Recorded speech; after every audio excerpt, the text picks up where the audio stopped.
আল্লাহ ডাকে রহমত নাও, মহিলা বলে লাগবে না। আল্লাহ ডাকে মাগফিরাত নাও, ওই অসভ্য মহিলা বলে লাগবে না। আল্লাহ বলে নাজাত নাও, ওই জানোয়ার মহিলা বেপর্দা বলে লাগবে না রহমত মাগফিরাত নাজাত। আমার লাগবে জুতা, আমার লাগবে থ্রি পিস, আমার লাগবে শাড়ি, আমার লাগবে গহনা, আমার লাগবে ওই ওই বেআইন লেগে লুঙ্গি, ওই বেআইনের গিয়া কি আপনার কাপড়, এই 14 গোষ্ঠীর কাপড় চোপড় সব নতুন কালেকশন, ঈদ কালেকশন কিন্তু বুঝলা আল্লাহর দেওয়া রমজান এত বড় রহমত মাগফিরাতের মাসে আল্লাহকে বৃদ্ধাঙ্গুলি দেখাইয়া বাজারে বাজারে ঘোরে। এদের মতো নিকৃষ্ট নিকৃষ্ট মানুষ আল্লাহর জমিনে আর কেউ নেই। এরা বড় নিকৃষ্ট মহিলা, বড় নিকৃষ্ট মহিলা। অতএব লাআল্লাকুম তাত্তাকুন, আল্লাহ তাআলা চেয়েছেন বান্দা একটা মাস আমার কথা মানো, একটা মাস আমার কথা মেনে চলো, একটা মাস আমার অধীনে আসো, আমি তোমার জিন্দিগিতে তাকওয়া দেব, সারাটা জীবন সাজায় দেব, তোমারে জান্নাত দিয়ে দেব। আমরা আজ ভুলে গেছি তো ভুলেই গেছি, ভুল না বি ভুল গিয়া, আমরা ভুলছি যে ভুলছি এটাও ভুলছি, মনে নাই যে মনে নাই এটাও মনে নাই। ছেলের জীবন, মেয়ের জীবন, বিবির জীবন, পারিবারিক জীবন, নিজেদের চেহারা সুরত, আমল আখলাক কিচ্ছুর কোনো পরিবর্তন নাই। সুদখোর সুদে খায়, ঘুষখোর ঘুষে খায়, ওজনে কম দেয়, ওই গুনার সব আয়োজন চলে, শুধুমাত্র ভাত খায় না দুপুরে, শুধুমাত্র নাস্তা খায় না সকালে। এই এটার নামই রমজান? বলেন না এতটুকুর নামই রমজান? এতটুকুর জন্যই এত নাকি?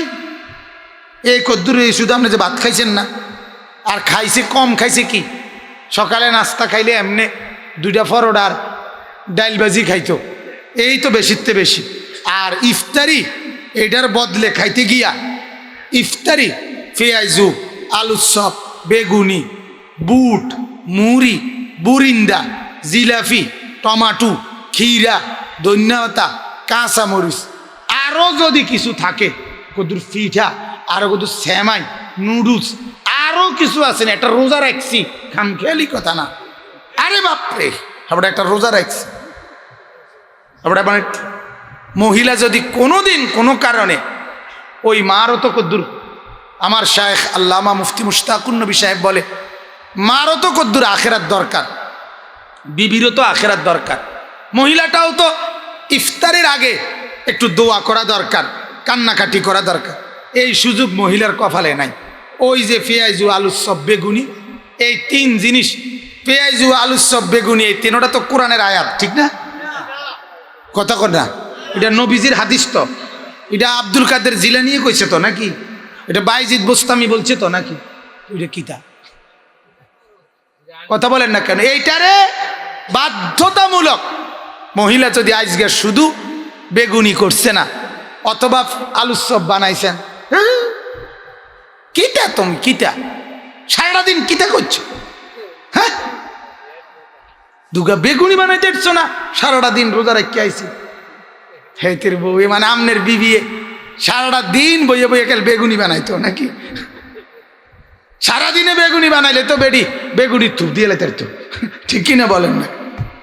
এটা ঠিক না বাজার, এটা ঠিক না, এটা ঠিক না জিন্দিগি। তো এই জন্য বললাম খাবার আর কম হয় কোথায়? আবার সেহরি, আরে তারাবির আগে পরে আবার ভাত খায় পেট বইরা, আবার সেহরিতে পূর্ণ ভাত। তো এদিক দিয়া 2 বেলা ছুটছে, কিন্তু ওই দিক দিয়া কি আর মানে হালকা চাটা তো আছে কথা। তাইলে এখন বলেন আপনি, মানে খানা তো আর কমে না, হয়তো টাইম বদলায়, এর দূর ঠিক না, রুটিন বদলায়, খাবার বদলায় না। তাহলে বাজান রমজান শুধুই কেবল এতটুকুর নাম নয় যে শুধুই কেবল কি করলাম, খাবার না খাইয়া বাকি গুনাহ আর নাফরমানি সব চালু রাখলাম, এর নাম রোজা না। রোজা তো সেটাই যে রোজা মানে সওম, সওম মানে বিরত থাকা। কি থাকা বলেন?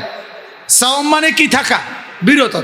আল্লাহ তাআলা শব্দটাই ব্যবহার করছেন বিরত থাকা, অর্থাৎ বুঝাইতে চাইছেন মাথার চুল থেকে পায়ের নখ পর্যন্ত আমি আল্লাহ রব্বুল আলামিন যেখানে যেই জিনিস নিষেধ করেছি সব কিছু থেকে নিজেকে বিরত রাখা, এরই নাম প্রকৃত রোজা। এমন রোজা আমি আল্লাহর সামনে পেশ করিলে আমার জান্নাত আমি তোমার সামনে পেশ করি। বলেন আলহামদুলিল্লাহ। এজন্য রোজা নাকেরও রোজা, কানেরও রোজা, চোখেরও রোজা, হাতেরও রোজা, পায়েরও রোজা, কলিজারও রোজা, দেমাগেরও রোজা, ফিকিরেরও, সব কিছুকে যাবতীয় গুনাহ আল্লাহর নিষেধ থেকে রক্ষা করা, এরই নাম বিরত থাকা। বলেন আলহামদুলিল্লাহ। আল্লাহ তাআলা আমাদেরকে তৌফিক দান করুক, কবুল করুক। আখেরি এই আগত রমজানে প্রত্যেকেই কয়েকটা ছোট্ট ছোট্ট আমল চেষ্টা করবেন, যার বিবেকে কুলায়। আমরা বলতে তো থাকি, বাকি এতটুকু আমার শায়েখ বলছেন, আল্লামা মুফতি মুশতাকুন নবী সাহেব। 1 নাম্বার হলো আগত রমজানের স্বাভাবিক রুটিন আমাদের এরকম হওয়া উচিত। 1 নম্বরে 5 ওয়াক্ত নামাজ জামাতে পড়া। বলেন ইনশাআল্লাহ, বলেন ইনশাআল্লাহ। 5 ওয়াক্ত নামাজ জামাতে পড়বে। 2 নাম্বার, পুরা মাস 20 রাকাত তারাবি পড়বেন। বলেন ইনশাআল্লাহ। কয় মাস? পুরা মাস। কয় মাস? আবার বলেন, আবার বলেন, আবার বলেন। কয় রাকাত? আবার বলেন, আবার বলেন, আবার বলেন। আরো জোরে, জোরসে বলেন। জোর হলো না? সবাই মিলে এক আওয়াজে। হ্যাঁ, ইউনিয়ন পরিষদ নির্বাচন, ওই যে চেয়ারম্যান সাহেব আছে, ছোট থাকতে তো এই মিছিল আমরাও করছি। আমারও একজন মামা প্রার্থী ছিলেন, মিছিল করে উড়ে এলাইছে সোজা কথা। এই মজাটা আর এখন নাই আসলে, এই মিছিলের মজাটা। হ্যাঁ, আপনার ওই যে মানে শুধু মার্কার নাম কইতো, ভিতরে দিয়া কত রঙের কথা। যাই হোক, তো এই জন্য বললাম পূর্ণ মাস 20 রাকাত। আমাদের অনেকের অভ্যাস, ও 6-7 দিন 8 দিন তারাবি ফইরা এরপরে আর নাই। কি ও কাকু আপনার যে ফইলে ফইলে দেখলাম, অন যে দেখি না ভাই আপনারে, আল্লাহ ভরসা শেষের দিকে আইয়েন, জাফারি দিয়ে দেব, ফিরাইতাম না, জাফারি দিয়ে দিব। আপনারে কোন ডাকাইতে কইছে যে তারাবির বদলে টেয়া দিয়ে লাইলে হয়? কথা বলেন না কেন? তারাবির বদলে টাকা দিয়ে লাইলে হয়? আল্লাহ বুঝার তৌফিক দান করুক। এটা একবারে পরীক্ষিত, মুজাররাব, এটা পরীক্ষিত কথা। এই 1450 বছরের ভিতরে মানুষের পরিবর্তন, সেই নবীজির জামানা থেকে আজকের এই দিন পর্যন্ত মানুষের জীবনের পরিবর্তন বলতে আমরা বুঝাই আখিরাতমুখী জীবন, কবরের ফিকির, আখিরাতের ফিকির, জাহান্নামের ভয়, জান্নাতের আশা, আল্লাহর মহব্বত, নবীর মহব্বত, সবসময় ঈমান আমলের উপরে টিকে থাকা। এক্ষেত্রে তাদের পক্ষে সহজ হয় এটা, যারা কোনো না কোনো আল্লাহওয়ালা হক্কানি বুজুর্গ, নেককার প্রিয় বান্দার চোখের নজরে, তত্ত্বাবধানে, সোহবতে, সংস্পর্শে থাকে, তাদের ফায়দা বেশি হয়, অনেক উপকার। এমনিতে আপনি ফেসবুকে, ইউটিউবে, এমনিতে আপনি বহু জায়গায় বহু তথ্য পাবেন, অনেক সুন্দর রেফারেন্স, উদ্ধৃতি, চমৎকার বাচনভঙ্গি, উপস্থাপনা, দারুণ ইসলামিক লেকচারার, কথাবার্তার সব কিছু তথ্যবহ। কিন্তু দেখা গেছে এরম অনেক লেকচার, বক্তব্য, লিখুনি, সেটার চাইতে কোনো নেককার আল্লাহওয়ালা দিবানিশি যে ঈমান আমলের উপরে থাকে, আল্লাহর বন্দেগী করতে থাকে, তার চোখের চাহনিতে এই হাজারো লেকচারের থেকে কোটি গুণ বেশি উপকার, অনেক বেশি পরিবর্তন। এটাই পরীক্ষিত, এটাই প্রমাণিত কথা।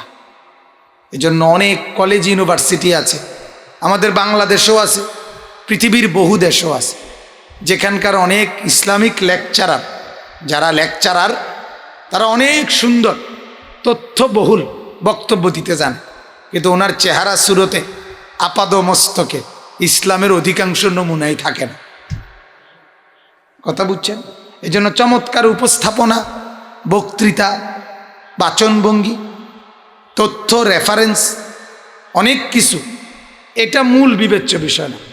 মূল বিবেচ্য বিষয় হলো আমার কলিজার ভিতরে আখেরাত তোলপার করে কিনা, আমার অন্তরের ভিতরে ফিকির আসছে কিনা। আপনি শুনছেন, এরপরে আপনি মন্তব্য করছেন উনি অসাধারণ, অনেক কিছু জানে, তো বুঝছেন আরই তো কী এরপরে আপনি এটা বুঝলেন শুধু যে আমি অনেক কিছু জানি, উনি অনেক কিছু জানে, এরপরে আপনার ফায়দা কোন? বুঝেন নাই আমার কথাটা? আপনার ফায়দা আনা বলবেন, আপনার উপকারে না আমারে শোনাইবেন না।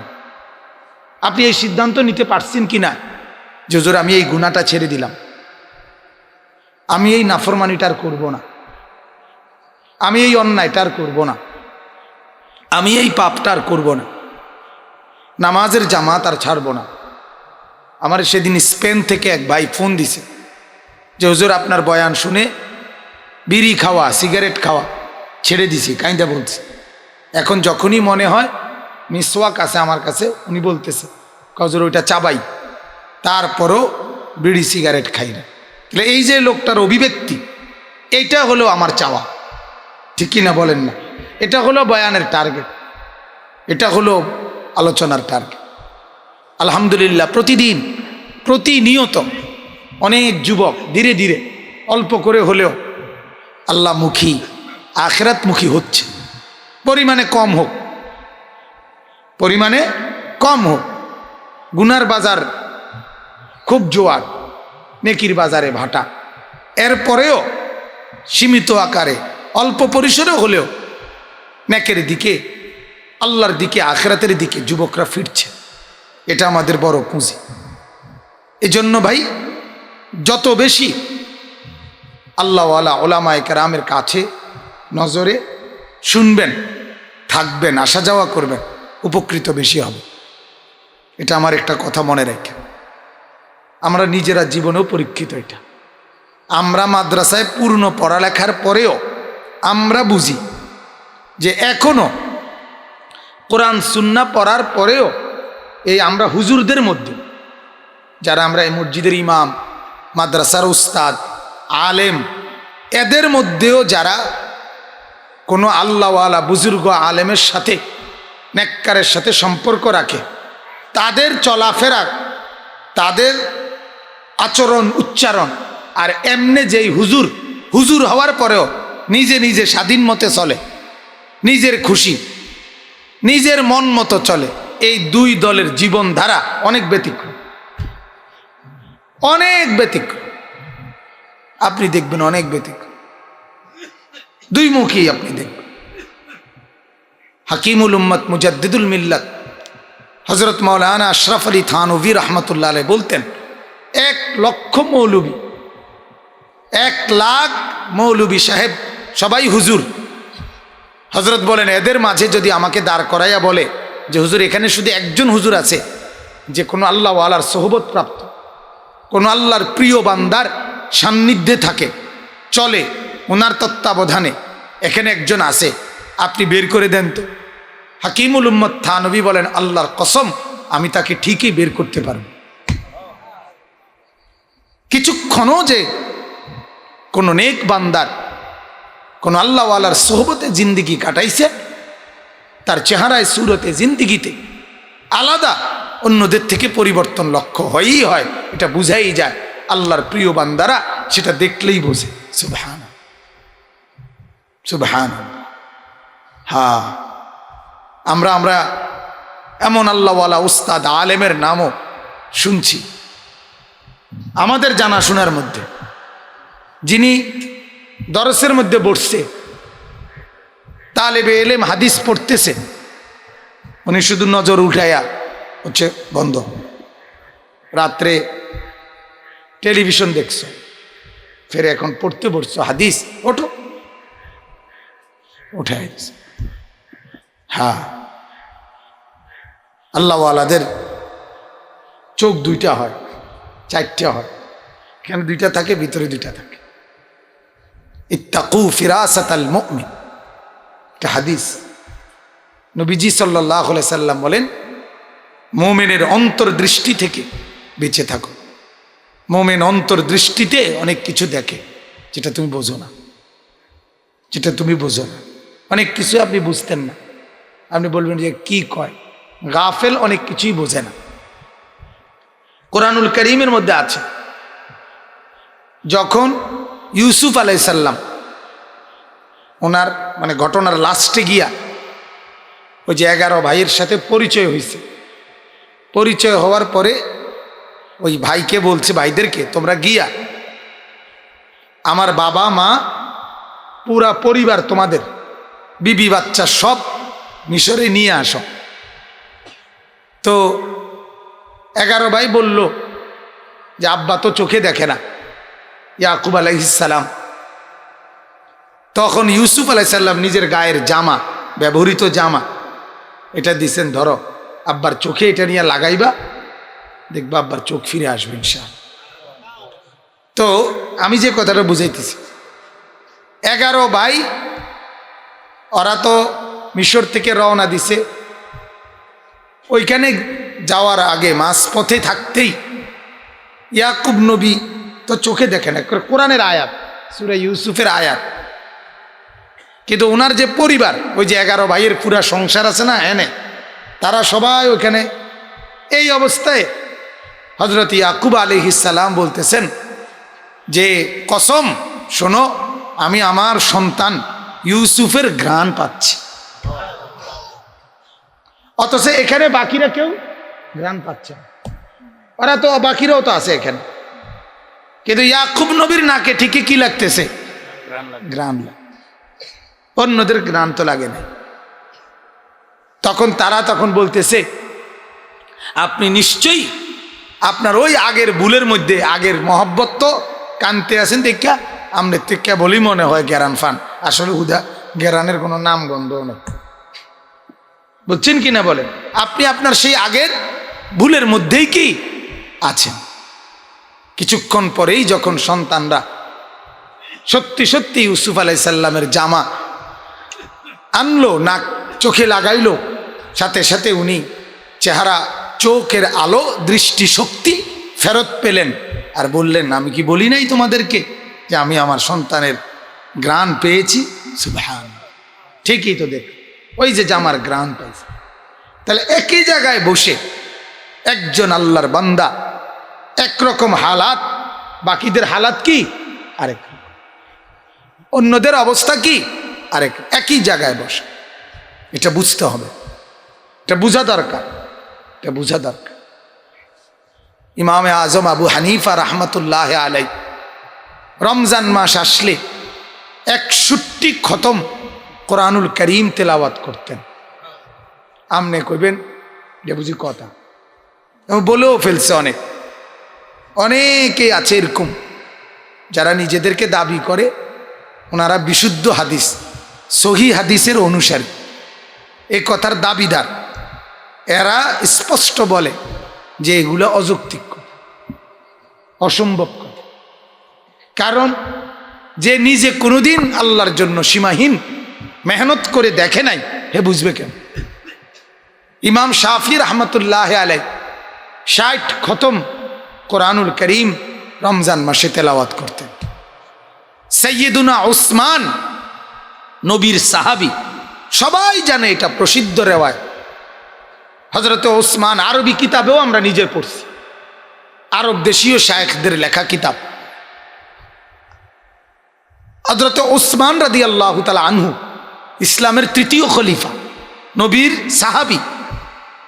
তিনি 1 রাকাতে দাঁড়াইয়া পূর্ণ খতম, 1 খতম কোরআন শরীফ পড়ে এরপরে রুকু দিছেন।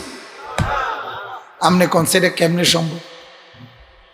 27 দিনে 1 খতম কোরআন শরীফ পড়বে, শুনবে, পড়বে না।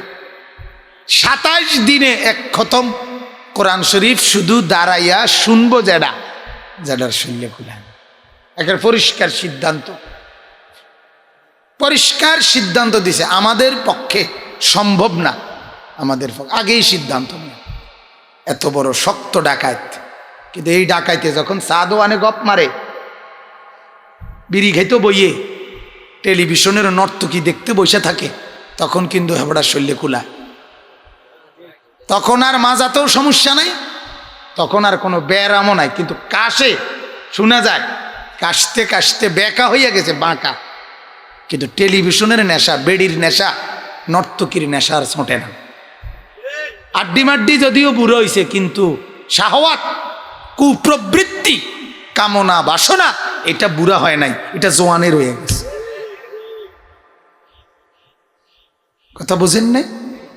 যদি কোনো কারো গায়ে লাগে তো লাগলে আপনি এরম করেন, কারণ ভালো হয়ে যান, তাহলে তার লাগতো না। মা কথা কর না কেন? আমার কথা বুঝছেন না? আমি যদি কারো গাত লাগে, আপনি গাত না লাগাইলেই তো ভালা, বলে না আর করলাম না এরম কাম। কি করছেন? আমি আর করলাম না এমন কাম, যা, যে কথার কারণে মানুষের সামনে, দশের সামনে একজন হুজুরে এত বড় কথা কইল, যাক দিলাম সাইরা, খাইলাম না বিড়ি, না খাইলে কি, এটা জিদ করেন না, ঠিক না বলেন? একটা সেটতে এটা কর না, গেলাম না আর সাদওয়ানে, গেলাম না আর টিভির কাছে, চাইলাম না এমন টিভি, ঠিক আছে না? ইনশাল্লাহ চাইলাম না বেডির নাচ, তুই বেডি তুই নাচ, চাইলাম না তো। আমাদের দেশে কুমিল্লা লাকসামের ওইদিকে আগে কইতো, ওই যে শরম কইলে কইতো না, নিলাম না শরম। তোমার শরম কি? নিলাম না, তোমার শরম তোমার ধরে থাও। আল্লাহ আমাদেরকে মাফ করে দেন। তো আমার বাপ, এটা বুঝাইতে চাচ্ছি, তাহলে আমরা তো গাফেল, যার কারণে আমাদের কাছে সব কিছুই আশ্চর্য লাগে। গাফেলের আবার রাত দিন কি, গাফেলের আবার শুক্রবার শনিবার কি, গাফেলের আবার জানুয়ারি ফেব্রুয়ারি। আমি তো প্রায় বলি, বেপর্দা মহিলার রোজাই কি আর রোজা ছাড়াই কি, রমজান আর গাইরে রমজান, রমজান ভিন্ন, দোনোটাই বরাবর। আগে পার্থক্য শুধু এতটুকু, বেপর্দা মহিলার আগে দুপুরে ভাত খাইয়া এরপরে মার্কেটে যাইতো, কিন্তু এখন পার্থক্য শুধু দোরফে ভাত খাইছে না, এর দূর। বুঝেন নাই কথাটা? রমজান মাস দেখা শুধু কি খায় নাই, দুপুরে ভাতটা শুধু খাইছে না, সকালে নাস্তা করছে না, এইটাই তফাৎ। নাইলে powder, fair and lovely, makeup, ওই যে সিবা টাইট বোরকা, লাল নীল রঙ্গিলা বোরকা, ওই ব্যাড হইতে দেহানি, হ্যাঁ ডক করে আডন, এটি সব আগের মতো, শুধু দোরফে ভাত খাইছে না। এই তো পার্থক্য। কি? এ ভাত লইয়া শুধু শুধু সকালে নাস্তা খাইছে না, আর কিচ্ছু তফাৎ নাই। নাউযুবিল্লাহ, কি মিছা কথা কইলাম? আল্লাহ আমাদেরকে মাফ করে দেন। এজন্য গাফেলের আবার শুক্রবার শনিবার কি, গাফেলের রাত দিন কি, গাফেল কখন আসে কখন যায়, ঘুমাইছে তো ঘুমাইছে, ঘুমায় না তো ঘুমায় না, সকালবেলার কোনো টাইম নাই, টেবিল নাই, কখনো 7টায়, কখনো 9টায়, কখনো 8টায়, কখনো 10টায়। যেহেতু সে গাফেল, তার আর ঘুমের কোনো টাইম টেবিল থাকবে কেমনে? কিন্তু ইমানদারের টাইম টেবিল আছে। ইমানদার ফজরের জামাত ধরতে হয়, এই জন্য তাকে ফজরের আধা ঘন্টা 20 মিনিট আগে উঠতে হয়। ইমানদারের জিন্দিগি সময়ের সাথে নিয়ন্ত্রিত, নাফরমানের জিন্দিগি অনিয়ন্ত্রিত, উচ্ছৃঙ্খল। এই জন্য যে যুবক বেনামাজি, সেই যুবকের জীবনে কোনো শৃঙ্খলা নেই, কোনো নিয়ম নীতি নেই, একক নিয়মের অধীনে সৌন্দর্যময় কোনো জীবন নাই। চুলের কোনো নির্দিষ্ট স্টাইল নাই, জামার কোনো নির্দিষ্ট কোনো ডিজাইন নাই, প্যান্টের কোনো নির্দিষ্ট কোনো ডিজাইন নাই, হাঁটার চলার আড্ডা দেওয়ার নির্দিষ্ট কোনো সময় সীমা নাই। ও চালাইছে, মোবাইল টিপছে তো টিপছে, যতক্ষণ কেউ ডাক না দিব ততক্ষণ মোবাইল টিপতেছে, গপ মারতে আসে তো গপ মারতেই আসে। জিন্দিগির কোনো ফজরও যায়, জোহরও যায়, আসরও যায়, মাগরিবও যায়, এশার আজানও হয়। এক এক ওয়াক্তে চতুর্দিক থেকে যদি 10টা মসজিদে একসাথে আজান হয়, তাহলে যদি 4টা করে হরন থাকে, 40টা হরন একসাথে বেজে ওঠে। কিন্তু এত বড় ডাকাত জানোয়ার, এত শক্ত হারামি, যার কারণে তার 40টা হরনের আওয়াজ, এরপরও তার কানে আজান একবারও ঢোকে না, কিন্তু মোবাইলের মিস কল সে ঠিকই টের পায়। এটা সে টের পায়। হায় নাফরমান, এরই নাম জিন্দিগি না ছেলেরা? এর নাম বুঝি জিন্দিগি? এটা বুঝি জীবন? এটা বুঝি জিন্দিগি? ব্যবসায়ীরা, এর নাম বুঝি জিন্দিগি? অটো সিএনজি ড্রাইভার, এটার নাম বুঝি জীবন? এক প্যাসেঞ্জার দূরের থেকে তাকাইয়া হের লেগে দাঁড়ায় যায়, হার্ট ব্রেক মারে, কিন্তু মসজিদের জন্য, নামাজের জন্য একবারও সময় মিলে না। আমাদের একজন ঘনিষ্ঠ স্যার আছেন, জনাব আব্দুল মান্নান স্যার, অনেক ভালো মানুষ, আলেমও, মাদ্রাসায়ও পড়ছেন, জেনারেল লাইনেও পড়ছেন। উনি দারুণ কথা বলে, কয় যে হুজুর আমার কাছে মনে হয় নামাজ যেন ট্রেন চলার মতো। আমি বললাম মানে? শায়েখকে বুঝাইতেছেন, আমার শায়েখ আল্লামা মুফতি মুশতাকুন নবী সাহেব হুজুরের সামনে বলতেছেন উনি এটা। হুজুরও এত খুশি হয়েছে, আমরাও খুশি হয়েছি ওনার এই কথা শুই না, যে হুজুর মানে হলো এই, কোনো রাস্তায় যখন ট্রেন চলে তখন দুই পাশে গাড়ির যে বাস ট্রাক গাড়ির যেই পার হওয়ার যে রাস্তা থাকে না, তো ট্রেন যখন চলে, ট্রেন আসে, তখন দুই পাশের যে কোনো গাড়ি সব থামায় দেয়। ঠিক কিনা বলেন না? এটা যদি মন্ত্রী সাহেবের গাড়িও হয়, এটা যদি প্রধানমন্ত্রীর গাড়িও হয়, এমপি চেয়ারম্যান সাহেবের গাড়িও হয়, থামতে বাধ্য কিনা? কথা বলেন না কেন? আগে কে পার হবে বলেন? আগে কে পার হবে, এরপরে কে বাকি ডিউটি? উনি বলেন যে হুজুর আমার কাছে মনে হয় যে আমার জিন্দিগি আমি এমন বানাবো যে যখনই নামাজের ওয়াক্ত হবে দুনিয়ার সব বন্ধ, শুধু নামাজের ট্রেন আগে চলবে, এরপরে নামাজ শেষ হইলে আবার দুনিয়ার বাকি কাজ চলবে। সুবহানাল্লাহ।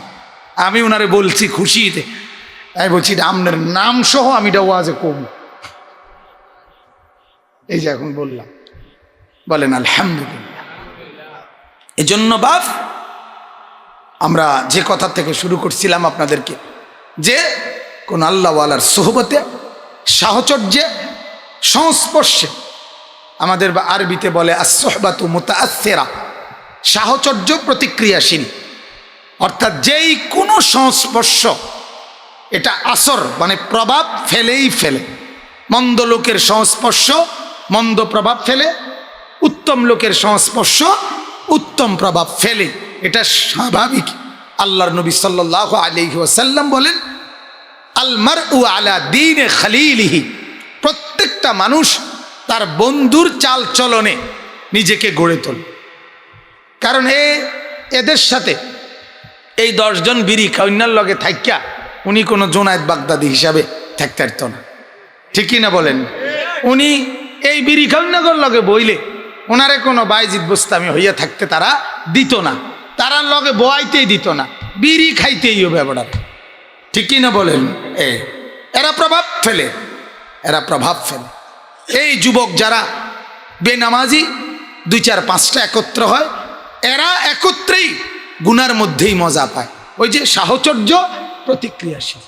আবার কোনো আল্লাহওয়ালার সোহবত, কোনো নেককারের সাহচর্য, কোনো নামাজি ব্যক্তি একত্রে কোথাও রওনা দিছে, নামাজের ওয়াক্তে আপোষে অটোমেটিকলি সবার কলিজায় নামাজের ফিকিরও আসে, নামাজ আদায় করা সহজ হয়ে যায়। সুবহান, বলেন আলহামদুলিল্লাহ। এজন্য বাপ এটা খুব খেয়াল কর। আল্লাহ নবী সাল্লাল্লাহু আলাইহি ওয়াসাল্লাম বলেন, উত্তম সঙ্গী আতর বিক্রেতার মতো, আর মন্দ সঙ্গী কামারের দোকানদারের মতো। নবীজির হাদিস, কাহামিলিল মিস্ক ওয়া নাফিখিল কির। নবীজি বলেন উত্তম সঙ্গী আতর বিক্রেতার মতো। মানে কি? নবীজি উদাহরণ দিছে, আতর বিক্রেতার দোকানে তুমি যদি যাও, প্রথমেই সে তোমাকে যে কোনো একটা আতরের ডিব্বা থেকে একটু আতর তোমার হাতে ডল্লা দিলে তোমার শরীরে ঘ্রাণ চলে আসবে। ঠিকই না বলেন? 2 নম্বরে কিছুক্ষণ বসলে সুঘ্রাণ আর সুঘ্রাণই মিলবে। আর যদি কিন্না আতর বাড়িতে নিয়ে যাও, তাহলে সুঘ্রাণ তুমি ঘরেও সঙ্গী বানায় নিলে। ঠিক কি না বলে? তাইলে আতর বিক্রেতার সংস্পর্শ, ঘ্রাণ আর ঘ্রাণ গ্রান আর গ্রান। আর মন্দ সঙ্গী কামারের দোকানদারের মতো। কামারের দোকানদার যেই হাফর ওইটা এমনি এমনি টানে, ধোঁয়া উঠে যেটার থেকে কয়লা লাল হয় যেটা দিয়া, ওর কাছে বসলেই প্রথম ঢুকলেই তোমার নাকে দুর্গন্ধ বের হবে। কি লাগবে নাকে? ওই যে ধোঁয়ার কি লাগবে? দুর্গন্ধ লাগবে, ধোঁয়ার দুর্গন্ধ লাগবে। যদি কিছুক্ষণ বসো, আল্লাহ নবী সাল্লাল্লাহু আলাইহি ওয়াসাল্লাম বলেন, হতে পারে কিছুক্ষণ বসে থাকলে তোমার জামা লুঙ্গির কোনো কোনা আগুনে পুড়েও যাইতে পারে। আর উঠে গেলে এই দুর্গন্ধকেই সঙ্গী করে, দুর্গন্ধকেই সাথে করে জামা কাপড়ে নিয়েই তোমাকে ঘরে ফিরতে হবে। তার মানে এখান থেকে দুর্গন্ধই দুর্গন্ধ, সুঘ্রাণ আর মিলবে না। ঠিক মন্দ সঙ্গী হয় তোমারে একটা সিগারেট ধরাই দিবে, আর নয়তো তোমারে বলবে দোস্ত তোর মোবাইলটা অন কর, এটা দেই তোরে, মানে উলঙ্গ ছবি। কথা বলেন না কেন? অথবা মিথ্যার কোনো বাটপাড়ির কোনো হিসাব, সুদ গুড় সিটারি বাটপাড়ির কোনো কথাবার্তা, চীনা বেবিচার বেহায়াপনার কোনো কথাবার্তা, এই জাতীয় কিছু ছাড়া কোনো ভালো আলোচনা সেখানে হবে। কিন্তু নেককারদের সাথে চললেই সেখানে আলোচনাই হবে। ভাইয়া নামাজ পড়ছেন? নামাজ পড়েছেন? কি অবস্থা আপনার ছেলে পড়ালেখার কি হালাত? ছেলেটা মাদ্রাসায় পড়ে তো, ছেলেটার পড়ালেখার কি হালাত? মানে এই জাতীয় কিছু না কিছু ভালো নেক কথা ছাড়া অন্য কোনো কথা হবে। আল্লাহ তাআলা আমাদেরকে বুঝার তৌফিক দান করুক, বলেন আমিন। তাহলে আমার এই কথার কিন্তু খোলাসা হলো এই কথাটা যে নেককার আল্লাহর প্রিয় বান্দাদের চোখের নজর আপনার উপরে, আপনার পরিবারের সন্তানদের উপরে যেন পড়ে, এটা খেয়াল রাখবেন। এটা একটা আমল। সাহাবায়ে কেরাম, হাদিসে কথা স্পষ্ট আছে, সাহাবায়ে কেরাম তাদের সন্তান জন্ম নিলে কোলের বাচ্চা, প্রথম বাচ্চাকেই নবীজির কাপড়ে জড়িয়ে নবীজির কাছে নিয়ে তুলে দিত। আর আল্লাহর নবী সাল্লাল্লাহু আলাইহি সাল্লাম সাথে সাথে সামান্য একটু খেজুর অথবা মধু এমন কিছু চাবাইয়া নবীজির থুতু লালা, নবীজির লালা মোবারক এইটা ওইটা মিশাইয়া বাচ্চার মুখে দিয়ে দিতেন, বুঝাই দিতেন এক নেককার, এক নবীর লালা এই বাচ্চার সাথে মিশাই দিলাম, এটা যেন বরকতের কারণ। এটাকে আরবিতে তাহনিক বলে। এটা একটা সুন্নত আমল। আমি তো আলহামদুলিল্লাহ যখনই কোনো বাচ্চা কোলে দেয় ছোট্ট একবারে ওইরকম খুঁজে নেই যে ভাই চিনি আছে কিনা, মধু আছে কিনা, এরকম কিছু দেন তো লাগাইয়া আবার দিয়া দিই মুখে। অনেক বাচ্চারা আলহামদুলিল্লাহ আমল করছে। তাইলে এটা হলো সাহাবীদের আমল। সাহাবীরা নিজেদের সন্তানকে প্রথমেই চাইতেন রাসূলুল্লাহ সাল্লাল্লাহু আলাইহি সাল্লামের নজর কোলের বাচ্চার উপরেই পড়ুক। সুবহানাল্লাহ। এটাই কি হবে? বরকতের কারণ হবে। ফল হাদিসের মধ্যে আছে, ফলগুলো পর্যন্ত, গাছের ফল খেজুর আঙ্গুর পর্যন্ত আল্লাহ নবী সাল্লাল্লাহু আলাইহি সাল্লাম সাহাবীরা যখনই প্রথম ফল আসতো নবীজির কাছে আইনা পেশ করতেন, আর আল্লাহর নবী সাল্লাল্লাহু আলাইহি সাল্লাম দোয়া করে দিলে এরপরে ওনারা বাকি ফল পারতেন। সুবহানাল্লাহ। এটা তো আমাদের দেশেও ছিল, এটা আমাদের সমাজেও ছিল, আমাদের সমাজেও ছিল আলেমদের কাছে। হ্যাঁ, আমি এইটা এখনো সিলেট গেলে দেখি, আলহামদুলিল্লাহ সিলেট অহরহ যাওয়া হয়, প্রতি মাসে আমরা সিলেট যাই, সেখানে আপনার এটা এখনো আছে। সিলেটের মানুষের মধ্যে বেশি এই আখলাক যে তারা তাদের বাচ্চাদেরকে বারবার হুজুরের কাছে আনে, হুজুর এই মাথার মধ্যে মানে হাত বুলাইয়া দেন, হ্যাঁ হাত বুলাইয়া দেন, তারপরে হাফিজ হইতা আলিম হইতা, মানে হাফেজ যেন হয় আলেম হয়, এই দোয়া চায়, বারবার হাত বুলাইয়া দেন। শুধু কেবল আলেমদের সাথে তারা দেখা করা, বলেন আলহামদুলিল্লাহ। এজন্য এটা আপনাদেরকেও বললাম, কোনো আল্লাহওয়ালা নেককার আল্লাহর প্রিয় বান্দাদের সাথে বাচ্চাকে জুড়ে দেওয়া। আজ আমরা এটা বুঝলাম না। এই বেশি দিন হয় নাই আমাদের দেশের প্রত্যেক ফ্যামিলির এই আচরণ ছিল যে 5 বছরের বাচ্চা, 6 বছরের বাচ্চাকেও তারা কোনোদিন, যেই বাড়ির ফুলাফাইন দুষ্ট ল্যাংটা থাকে, কথায় কথায় গালি দেয়, এমন ফুলাফাইনওয়ালা বাড়ি, যে বাড়ি এই ফুলাফাইন যেগুলো, যেই কোনো ফ্যামিলি গ্রামগঞ্জেও এটাই ছিল নিয়ম, মুসলমান তার বাচ্চাকে ওই রকম দুষ্ট এরকম বাজে বাচ্চাদের সাথে মিশতে দিত না। ঠিক কিনা বলেন? এটাই ছিল নিয়ম, এটাই ছিল সমাজ। এটাই এই সমাজের বাস্তবতা ছিল। অর্থাৎ তখন বলতো যে এদের সাথে গেলেই 2-4 দিন মিশলেই ওদের মতো গালিগালাজ করে, ওদের মতো ন্যাংটা চলে, ওদের মতো আপনার কি এটা মুতে দুষ্টামি করে, অর্থাৎ নষ্ট হয়ে যাবে বাচ্চাটা। এজন্য প্রত্যেকটা মা বাপ আগে চাইতো এটা, যে সন্তান যেন বাজে লোকের, বাজে বাচ্চার সংস্পর্শে না যায়। কথা বলেন, এটা মিথ্যা? আমার মনে আছে আমি ছোটবেলায় নানার বাড়িতে বেশি যাইতাম, নানার বাড়িতেই বেড়াইতাম। আমার নানার বাড়ির পাশেই একটা ঘর ছিল, এরকম একটা বাড়ি, তাদের সব বাচ্চারে দেখতাম সারাক্ষণ ল্যাংটা থাকে। আর কথায় কথায় 14 গোষ্ঠী না 18 গোষ্ঠীর শুদ্ধ গাইলা এখনো আছে তারা ওই বাড়ি আপনার। তো আমার মনে আছে আমি কুমিল্লা শহরে থাকতাম, ঠাকুরপাড়া, আমার আব্বা এখানেই চাকরি করতেন। তো গ্রামে গেলেই আমার মামা, ছোট মামা, ফোনিক্স সাইকেল আছিল ওনার, সাইকেল তখনকার সময়ের দামি সাইকেল, ফোনিক্স সাইকেল। এই ফোনিক্স সাইকেল, বাইসাইকেল মামা এটা আমার হাতে দিয়ে বলতো, বাগিনা এইটা চালাইবা সারাক্ষণ, এটা যদি বাইঙ্গা গুঁড়া গুঁড়া হয়ে যায় তাইলেও আমার কোনো আপত্তি নাই, কিন্তু এই বাইক যাইও না, চাইও আল্লাহ দোয়াই। কথা বুঝেন না? আমার এটা একবার পুরো মনে আছে যে সাইকেল বাইঙ্গে যাক, কিন্তু কি করো না, ওই তারার বাইক যাইও না, ওইখানে যাইও না, চাইও। তাহলে কেমন নজর রাখছে, কেমন নজর রাখছে। আহা, আমি আমার নিজ চোখে দেখছি 2 বছর বাচ্চার বয়স, এখন 2 মাস বাকি। হায়, বাচ্চার মা, বাচ্চার বাবা বলতেছে, ঘরে ঢুকছি খানা খাইতে, ওই ঘরের মেহমান হিসাবে, এই মাহফিলের বয়ানের পরে বাচ্চা কাঁদতেছে, 2 বছর 2 মাস বাকি, এখনো 2 বছর হইতে। বললাম, বাচ্চাটা কাঁদে কেন, বাচ্চাটারে থামান। বলতেছে, হুজুর মোবাইলে যতক্ষণ গেমস খেলতে না দিবে, কার্টুন দেখতে না দিবে, অতক্ষণ পর্যন্ত বাচ্চা কান্দা থামায় না। আমি তখন বললাম, ভাই আহা, এই বাচ্চা 2 বছরও পূর্ণ হয় নাই, এই মাসুম বাচ্চাকে এই বরবাদিটা কে করলো? আরেক গ্রামের আরেক বাড়ির মানুষে না? কথা বলেন না কেন মিয়া? তার মা, তার বাপ, তাদের ব্যবহৃত বড় মোবাইল এই সন্তানটা ব্যবহার করে তাদের চোখের সামনে। কিন্তু এই মূর্খ মা বাপ একবারের জন্য ভাবে না যে এটা মোবাইল তুলে দেই নাই, এটা টেলিভিশনের রিমোট তুলে দেই নাই, আমার সন্তানের হাতে আমি নিজে সাপ তুলে দিছি, বিষ তুলে দিছি, আগুনের অঙ্গার তুলে দিছি,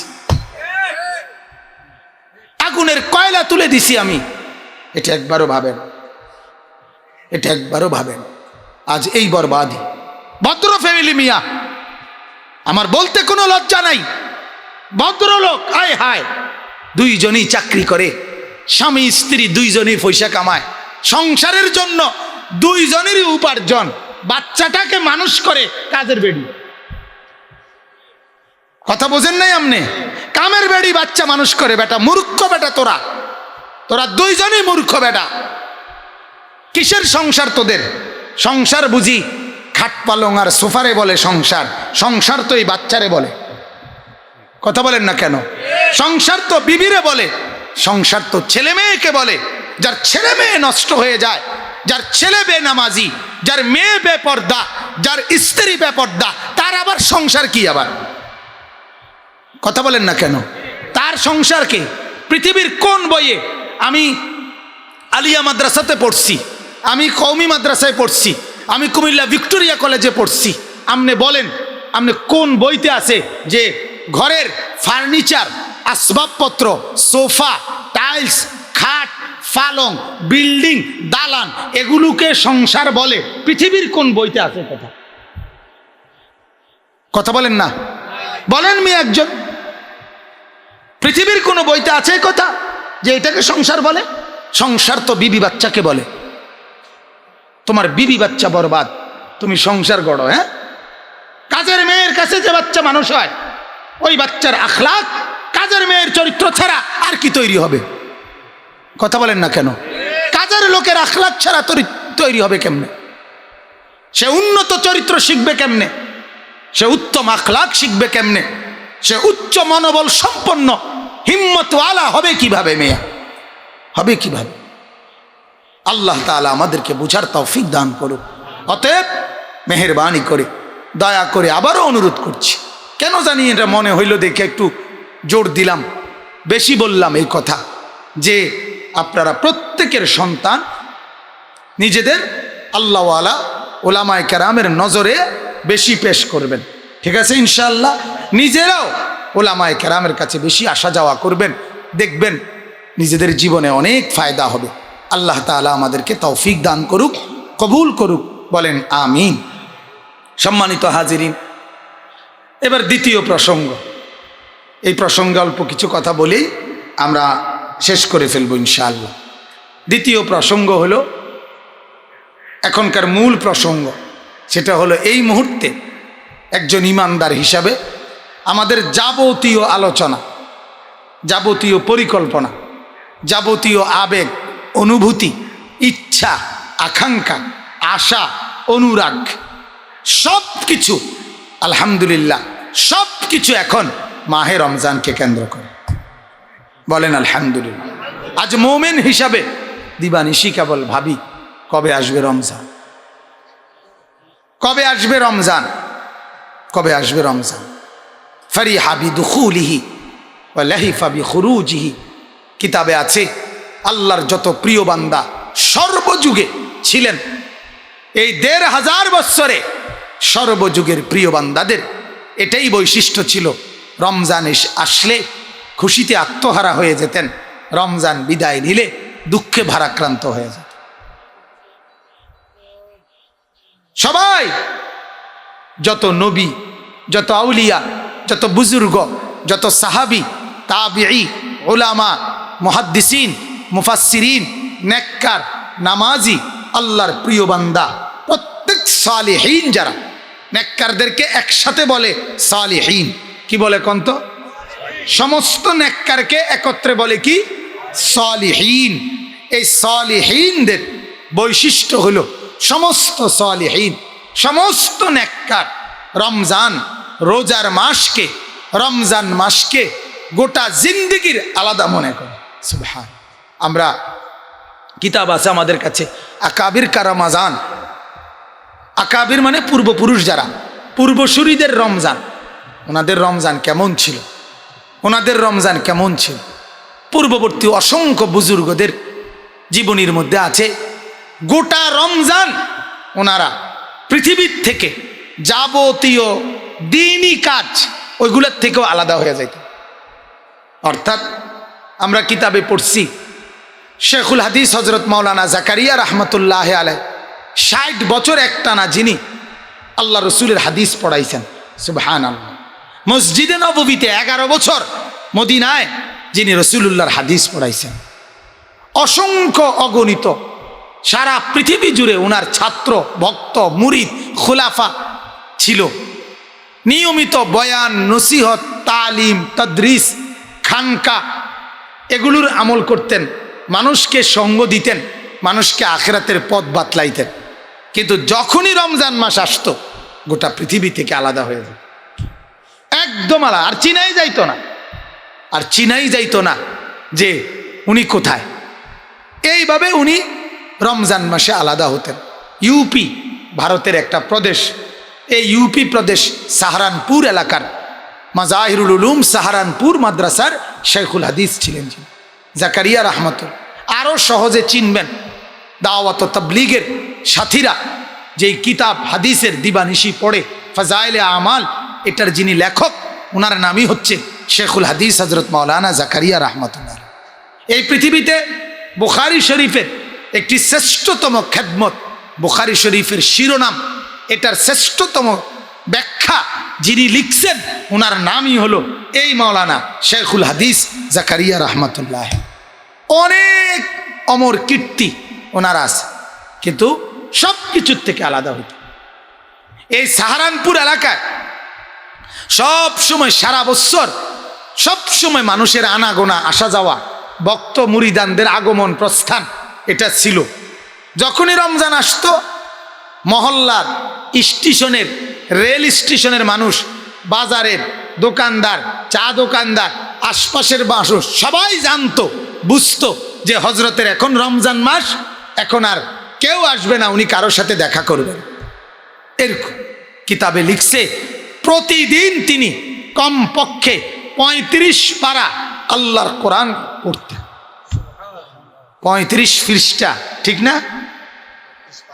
বুঝছেননি কথা? এক খতম 5 পারা প্রতিদিন পড়তেন। হ্যাঁ, আপনি যদি বলেন কেমনে সম্ভব, না সম্ভব না। আমনের সম্ভব কি? আমনের আবার আমনের তো ফাইতেন না, কথা বোঝেন না? আপনি যদি জিন্দিগি মনে করেন বহন বিস্কুটেরে, জিন্দিগি যদি মনে করেন ভাতের থালা আর চিত্তিয়া হতো নেরে, আপনি পারবেন? কথা বলেন না, আপনি পারবেন কেমনে? আপনার শরীরে তো 27 দিনে এক খতম কোরআন শরীফ আপনার কুলায় না। হাজারো মসজিদে হায় মুসল্লিদের গাফলতির কারণে খতমে তারাবি হয় না। হায় হায়, আফসোস আফসোস মুসলমান, আফসোস মুসলমান। কেমনে আল্লাহর নবীর কাছে দাঁড়াবেন, কেমনে জবাব দিবেন, কি বলবেন? 23 বছরে নবীজির মেহনতই ছিল কোরআন তিলাওয়াত, কোরআনের আমল, কোরআনের বুঝ, কোরআনের ব্যাখ্যা, কোরআনের সমাজ, কোরআনের সাজ, কোরআনের বিশ্লেষণ, যা কিছু 23 বছরে নবীজি করছেন সবটাই তো এই কোরআনকে কেন্দ্র করে। কথা বলেন না কেন? মূল বেস, মূল ফাউন্ডেশন, মূল বেসটাই তো হলো নবীজির কি? কোরআন। কথা বলেন। 40 বছর আগে এই গতকালকেও গোটা মক্কাবাসী চিনত এই লোকটাকে যে এটা হলো আব্দুল্লাহর ছেলে মুহাম্মদ, ঠিক কিনা বলেন? আজকে যখন কোরআন নাজিল হইছে ইকরা বিসমি রাব্বিকাল্লাযী খালাক, আজকের থেকে গোটা পৃথিবী জেনে গেল ইনি আব্দুল্লাহর ছেলে মুহাম্মদ না, ইনি আল্লাহর রসুল মুহাম্মদ, মুহাম্মাদুর রাসূলুল্লাহ, ইনি রাসূলুল্লাহ। বলেন তো এই কথার পরিচয় হয়েছে কোন দিন? যেদিন কি নাজিল হয়েছে? কথা বলেন, ঠিক কিনা এটা বলেন না? পৃথিবী জানছে কোন দিন? নবী তিনি আগের থেকে, কিন্তু জগৎবাসী জানছে কোন দিন? যেদিন কি নাজিল হয়েছে। তাহলে কোরআন এই নবীকে বিশ্বময় পরিচিতি করে দিছে, বিশ্বময় পরিচয় করাই দিছে। কোরআন রাসূলুল্লাহ সাল্লাল্লাহু আলাইহি সাল্লামকে আল্লাহ তাআলা, আপনি আল্লাহকে জিজ্ঞেস করেন না মিয়া, আল্লাহকে আমনে জিগান যে আল্লাহ আপনি নবীকে কেন পাঠালেন? আল্লাহ তাআলা জবাব দিবে কোরআনের 4 জায়গায় আছে আমি বন্ধুকে পাঠিয়েছি। 1 নম্বর দায়িত্ব ইয়াতলু আলাইহিম আয়াতিহি, কোরআনুল কারীমের তেলাওয়াত করে শোনাবে আমার বান্দাদেরকে। আল্লাহ বলেন এজন্য আমি আমার রাসূলকে এই পৃথিবীতে পাঠিয়েছি। এটা নবীর 1 নম্বর দায়িত্ব। মুসলমান আমার কথা মনে রাখেন, একদিন মনে হবে এই ছেলে বলছিলাম আমি আল্লাহর কোরআনের সাথে কোনো সম্পর্ক নাই, কোরআনুল কারীমটুকু পড়তে পারেন না, সহি শুদ্ধ তেলাওয়াতও করতে পারেন না, সারাটা জীবনে মিলে বলতে পারতেন না কোরআন শরীফের ঠিক মতো সূরা ফাতিহা এটুকুর তর্জমা কি। এই আলহামদুলিল্লাহ সূরাটার মধ্যে আমার আল্লাহ আমারে কি বলছে এই কথাটুকু কলিজার মধ্যে নাই, এইটার বাংলা অর্থটুকুও কলিজার ভিতরে নাই, জানা শোনার মধ্যে নাই। আহা মুসলমান, কেমনে এত রাত ভোর করে ফেললেন, কেমনে এত দিন রাত বানায় লাইলেন, এত শনিবার কেমনে রবিবার বানায় লাইলেন, এত জানুয়ারি কেমনে ফেব্রুয়ারি বানায় লাইলেন, এত জিন্দিগি কেমনে পার করে ফেললেন। কত নদীতে, কত সাগরে, কত জোয়ার আসলো, কত ভাটা আসলো, কিন্তু আমনের জিন্দিগিতে কোনো আফসোস আর পরিবর্তন আইলো না। আপনি ফারেন না তো ফারেন না, এই যে একবার বুঝা লাইছেন ফারেন না, আজ 90 বছর বয়সেও আমনে আর ফারনের কোনো চেষ্টার কোনো নাম গন্ধ নাই। ফারি না জন ফারি না, আর ফাইতামও না, চাই না ফাইরা কে কিতা করতে। এই হলো আমাদের জিন্দিগি, এই হলো। আমি স্কুলে পড়ছি, আমি কোরআন শরীফ পড়তে পারি না, কাজে ফারি না কিল্লেগা এই কারণে, আর ফারতাম না জীবনেও। আমনে হুজুর জিডা মনে করে দেখেন, আমি সাধারণ মুসলমান, আমি মুরাইয়া গেছি, আমি ছোটবেলায় পড়ছি না, আমি কোরআন শরীফ সহি পড়তে পারি না, কাজে পারি না জন আর ফাইতামও না, এটা আমার সিদ্ধান্ত। আমনে হুজুর এটা বাদ দিয়ে যদি আমারে 50 টাকা 100 টাকা দিয়া দোয়া দুরুদের মাধ্যমে ব্যস্ত দিতেন পারেন তাইলে নেন, টেহা বাড়াইয়া নেন 10 টাকা, কিন্তু ব্যস্ত আপনি এমনে দেন। হ্যাঁ হ্যাঁ, অনেক মানুষের বুঝ এটা, এই আমরারে যে টাকা দেয় 20-50 টাকা 100 টাকা, এইটা দিয়ে আমরা ওটারে ব্যস্ত বুঝাই দিব। কারণ বেহেস্ত তো আমরা টেন্ডার, ঠিক না? বেহেস্ত তো আমরা কি নিছি? টেন্ডার লইছি, ঠিক না? মামাতে না কেন? বেহেস্ত ফিসাবে টেন্ডার লইছে না? বেহেস্ত খাজা বাবায় টেন্ডার লইছে না? কথা বলেন না। কোন মৌলানা, কোন মৌলভী, কোন ইমাম বেহেস্ত 2-1 বার ঘুরে আইসিনি তো। তাইলে আপনি কেমনে ভাবলেন ইমাম সাহেব হিসাব দিতে হবে না? কথা বলেন না কেন? তো যে নিজে দৌড়ের উপরে আছে, যে নিজেই তো কিসের উপরে আছে, হাসরের ময়দানে হুঁশ থাকবে নি কারো? ফাইদা নুফিখা ফিস সূর ফালা আনসাবা বাইনাহুম ইয়াওমাইদিন ওয়ালা ইয়াতাসাআলুন। রব্বুল আলামিন বলেন, বান্দা ইসরাফিলের দ্বিতীয় ফুঁ দিয়ে হাসরের মাঠ যখন কায়েম হবে, আমি রব্বুল আলামিন জানাচ্ছি বান্দা, ওই হাসরের লক্ষ কোটি কোটি মানুষের ময়দানে একটা মানুষও কেউ কাউকে নিজের বংশের কিংবা আত্মীয়তার পরিচয় দিবে না। কোনো মা বলবে না এটা আমার সন্তান, আল্লাহর কসম বাপ। কোনো সন্তান বলবে না এটা আমার বাপ। কোনো স্বামী বলবে না এটা আমার স্ত্রী। কোনো স্ত্রী পরিচয় দিবে না এটা আমার স্বামী। কোনো ভাই পরিচয় দিবে না এটা আমার বোন।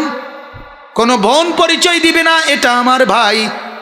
আল্লাহ বলেন, ফালা আনসাবা বাইনাহুম ইয়াওমাইদিন। সেদিন হাসরের মাঠে, সেদিন আখিরাতের ময়দানে কেউ আত্মীয়তার সম্পর্কের পরিচয় দিবে না। তাইলে ইমাম বুঝি কইব এটা আমার মুসল্লি, এটা কি নেতায় বুঝি বলবো এটা আমার কর্মী। কথা বলেন না কেন? খবর আসেনি? হ্যাঁ, এত ঘনিষ্ঠরা তো বেল নেই, ঠিক কিনা বলেন না?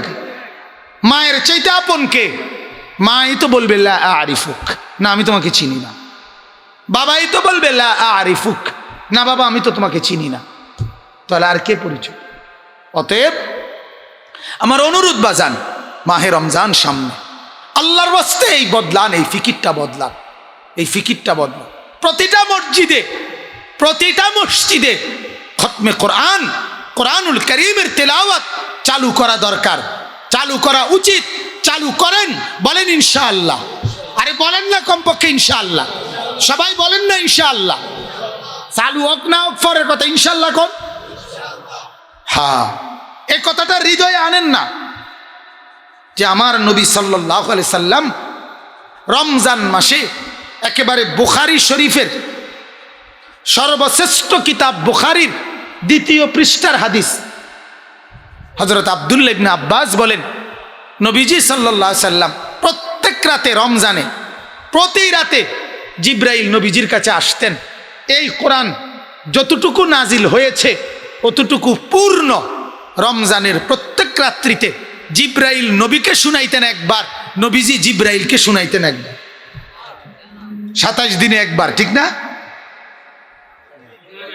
বুঝছেননি আমার কথা? প্রতি রাত্রে, প্রতি রাত্রে। ওয়াকানা ইয়ালকাহু জিবরিল ফি কুল্লি লাইলা ফায়ুদারিসুহুল কোরআন। প্রত্যেক রাতে 2 খতম কোরআন শরীফ, 1 খতম নিজে শুনতেন, আরেক খতম কি শুনাইতেন। তারাবি ভিন্ন, হাদিসের ব্যাখ্যায় আছে তারাবিতে আলাদা তেলাওয়াত করতেন, তাহাজ্জুদে আলাদা তেলাওয়াত করতেন। আওয়াবিন মাগরিবের পরে, সুন্নতের পরে আওয়াবিন পড়ে না, সেখানে আলাদা তেলাওয়াত করতেন। 5 ওয়াক্ত নামাজের সুন্নত এবং নফলগুলোতে লম্বা আলাদা আরো কোরআন তেলাওয়াত করতেন।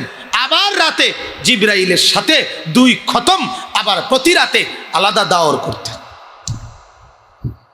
এত বিপুল পরিমাণ কোরআনুল কারীমের তেলাওয়াত নবীজি সাল্লাল্লাহু আলাইহি সাল্লাম রমজান মাসে করতেন। আমার আপনার জিন্দেগির হালাত কি? এজন্য আমার শায়েখ আল্লামা মুফতি মুশতাকুন নবী সাহেব বলে যে 4টা শব্দ মনে করেন। 1 নাম্বার বলেন রহমান, 2 নাম্বার রমজান, 3 নাম্বার কোরআন, 4 নাম্বার মুসলমান। মিলে কিনা কথাটা? শব্দটা মিলে কিনা বলেন? 1 নাম্বার রহমান, আবার বলেন মাথা লাড়েন না, মুখে বলেন, বলেন রহমান, 2 নাম্বার রমজান, 3 নাম্বার কোরআন, 4 নাম্বার মুসলমান। রহমান তো কে? আল্লাহ। আল্লাহ বলেন আমি রহমান, আমি নাজিল করেছি কোরআন, দিয়েছি কোন মাসে? রমজান, গ্রহণ করো তুমি মুসলমান। দিয়েছি আমি রহমান, গ্রহণ করো তুমি মুসলমান। আমার কোরআন কোন মাসে? রমজান। অতএব আপনি যদি রহমানের সাথে সম্পর্ক থাকে, আপনি গ্রহণ করেন কোরআন। যেহেতু আপনি মুসলমান, মুসলমান এটুকু ফিকির করেন, এটুকু ফিকির করেন, বলেন ইনশাআল্লাহ রমজান মাসে বেশি বেশি বেশি বেশি দিবা নিশি কোরআনুল কারীম তেলাওয়াত করবেন, বলেন ইনশাআল্লাহ। মা বোনরা তো আলহামদুলিল্লাহ ব্যাপকভাবে পড়ে, আরও পড়ার জন্য উৎসাহিত করবেন। আল্লাহ তাআলা তৌফিক দান করুক, বলেন আমিন। মাহে রমজানের দ্বিতীয় কথা হলো, মাহে রমজান সম্পর্কে দ্বিতীয় কথা হলো, 1 নাম্বার বললাম আমরা কোরআনুল কারীমের তেলাওয়াত রমজান মাসে বেশি হওয়া চাই, ঠিক কিনা বলেন না? 2 নাম্বার, রমজান মাসে কেউ যদি রমজানের রোজাগুলো আল্লাহ এবং তার রসুলের নির্দেশনা মতে, যেভাবে আল্লাহ এবং তার নবী চেয়েছেন, ওইভাবে যদি পূর্ণ 1 মাস সে রমজানের রোজা পালন করে, তো আল্লাহ তাআলা তাকে যেই নিয়ামতটা দান করে সেই নিয়ামতের নাম তাকওয়া। সেই নিয়ামতের নাম কি? তাকওয়া। লাআল্লাকুম তাত্তাকুন, তাকওয়ার নিয়ামত দান করে। বলে তাকওয়া দিয়া আমি কি করব? আল্লাহ বলে ইমানদার, ইমান তোমার আছে, সঙ্গী যদি হয় তোমার তাকওয়া, ঠিকানা তোমার জান্নাত। ইমান তোমার আছে, লাগবে তোমার তাকওয়া, মিলবে তোমার জান্নাত। মিলবে কি? কোন ব্যক্তি জান্নাতি হতে পারবে না ইমান এবং তাকওয়া ব্যতীত। কি কি ব্যতীত বলেন? 2 জিনিস নাই যার, জান্নাত নাই তার। 1 নাম্বার ইমান, 1 নাম্বার কি বলেন? ইমান। 2 নাম্বার কি? তাকওয়া। আল্লাহ তাআলা বলেন এই 2টাই লাগবেই লাগবে, লাগবেই লাগবে। তাকওয়া মানে কি? তাকওয়া মানে হলো আল্লাহর ভয়। এই কথাটার অর্থ কি? আল্লাহর ভয় মানে কি? বিশ্বাস করা মানে কি? হ্যাঁ হ্যাঁ, এই কথাটা বোঝা দরকার। শব্দের শাব্দিক অর্থ এটার মাফহুম না। অনেক সময় এটা ভুল। আপনি যদি বলেন হ্যাঁ তাকওয়া তো আল্লাহর ভয়টার শাব্দিক তর্জমা না, অনুবাদে না। তাকওয়া কি জিনিস? তাকওয়া 2 জিনিস। তাকওয়া কয় জিনিস? 2 জিনিস। আমার দ্বারা কোনো গুনাহ হবে না, আমার দ্বারা কোনো নেকি ছুটবে না, কোনো আমল ছুটবে না যার, কোনো নেকি হবে না যার, আরে কোনো গুনাহ হবে না যার, তাকে বলে মুত্তাকি। এর নাম তাকওয়া, এরই নাম আল্লাহর ভয়। কথা বুঝছেন কিনা? অর্থাৎ আল্লাহর ভয় এটা তো এটার বাংলা তর্জমা, এটার মাফহুম না, এটার ব্যাখ্যা না। ব্যাখ্যা হলে এই কথা আল্লাহর ভয় মানে কি? আমার দ্বারা কোনো গুনাহ হবে না, কোনো নেক আমল ছুটবে না। এটাকে কি বলে বলেন না? আল্লাহর ভয়। এটারই তাকওয়া বলে, এটারই তাকওয়া বলে। এখন আপনি যদি বলেন যে হুজুর এটা তো অনেক বড় কঠিন কথা, একটা গুনাহও হবে না, একটা নেকিও ছুটবে না, এটা আমরা সম্ভব?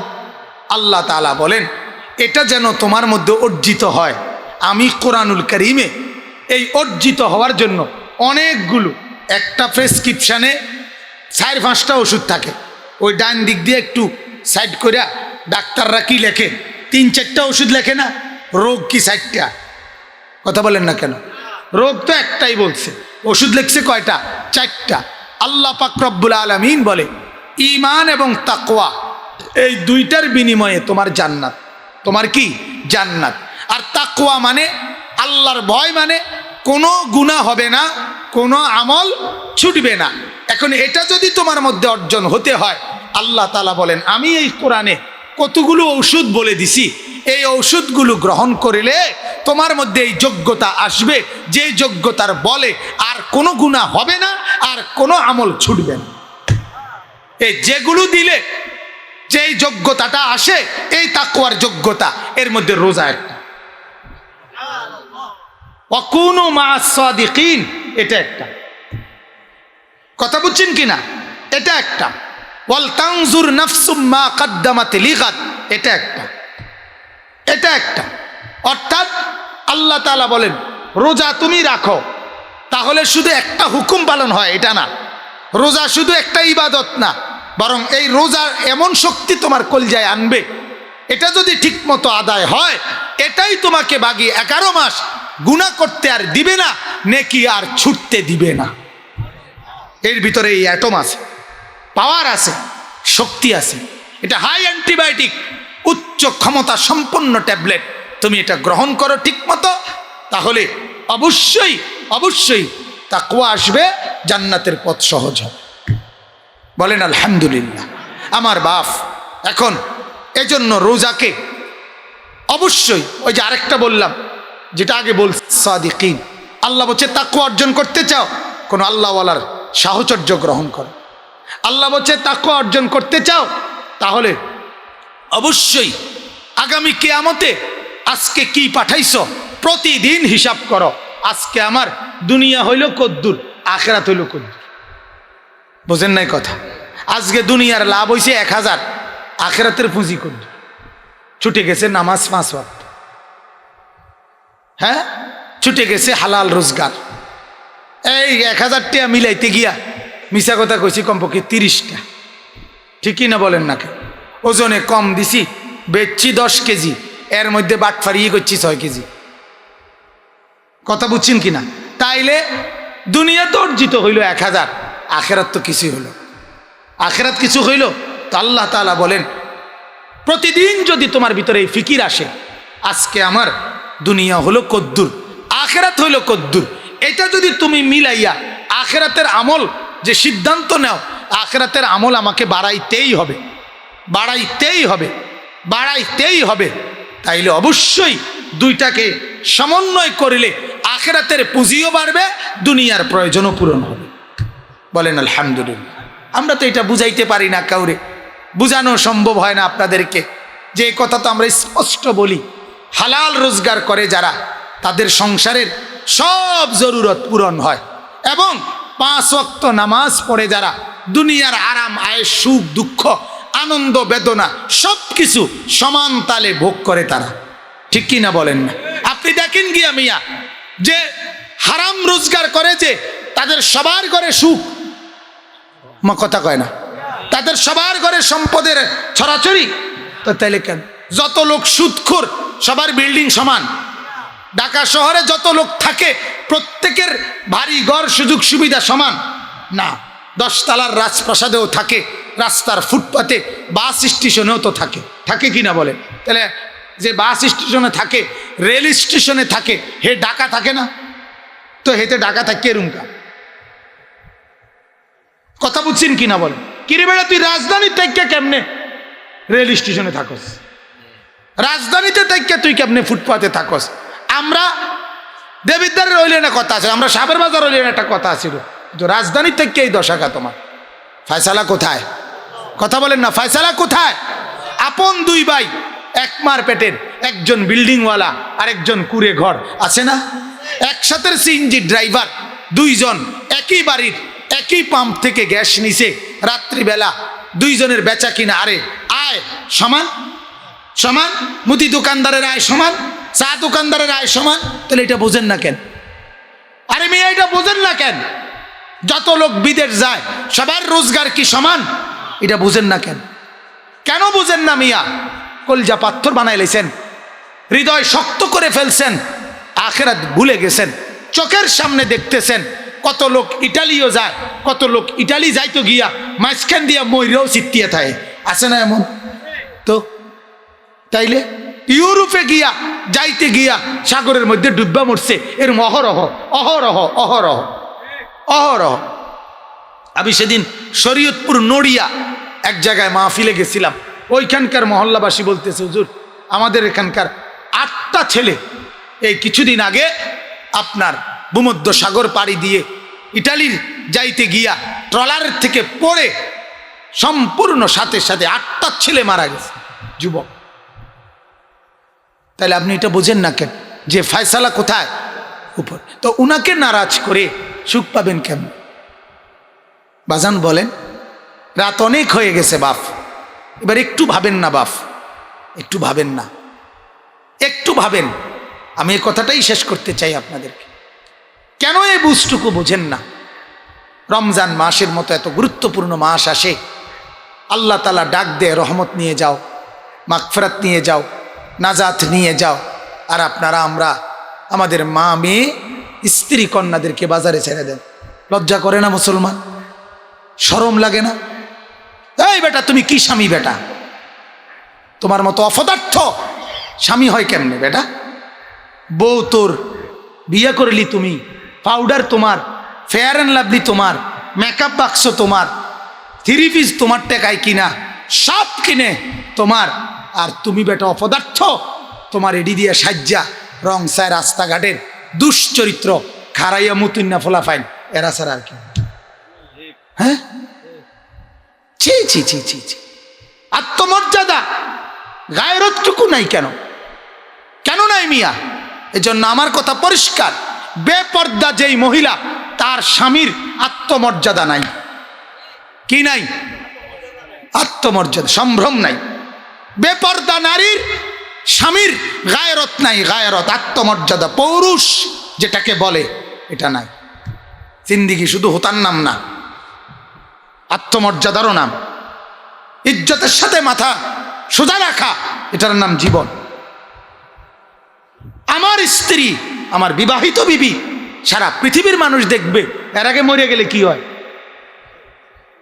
এর আগে মরে গেলে কি হয় বেটা? আল্লাহ মাফ করে দেন। আমরা আমাদের মেয়েদেরকে, আমরা আমাদের বিবিদেরকে, আমরা আমাদের মাদেরকে বাজারে ছেড়ে দেই। আল্লাহ ডাকে রহমত নাও, মহিলা বলে লাগবে না। আল্লাহ ডাকে মাগফিরাত নাও, ওই অসিব্য মহিলা বলে লাগবে না।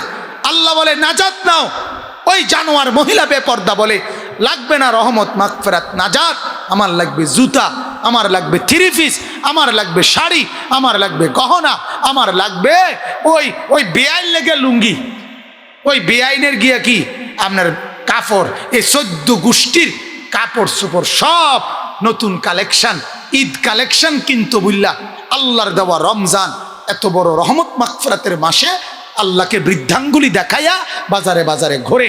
এদের মতো নিকৃষ্ট নিকৃষ্ট মানুষ আল্লাহর জমিনে আর কেউ নেই। এরা বড় নিকৃষ্ট মহিলা,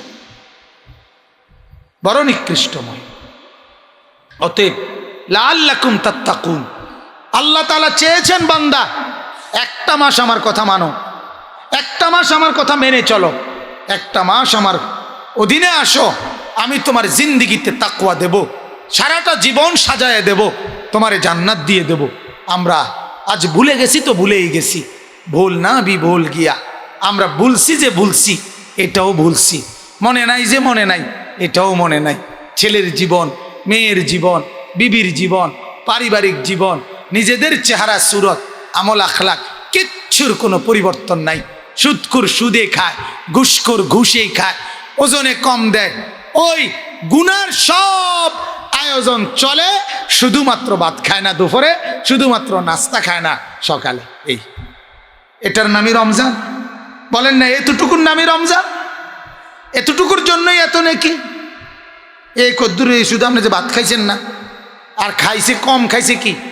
সকালে নাস্তা খাইলে এমনি 2টা পরোটার ডাইল ভাজি খাইতো, এই তো বেশিতে বেশি। আর ইফতারি এটার বদলে খাইতে গিয়া ইফতারি পেঁয়াজু, আলুর চপ, বেগুনি, বুট, মুড়ি, বুরিন্দা, জিলাপি, টমাটো, ক্ষীরা, ধন্যতা, কাঁচামরিচ, আরও যদি কিছু থাকে কদুর পিঠা, আরও কদুর সেমাই, নুডলস, আরও কিছু আছে না। একটা রোজা রাখছি, খামখেয়ালি কথা না। আরে বাপরে, আমরা একটা রোজা রাখছি।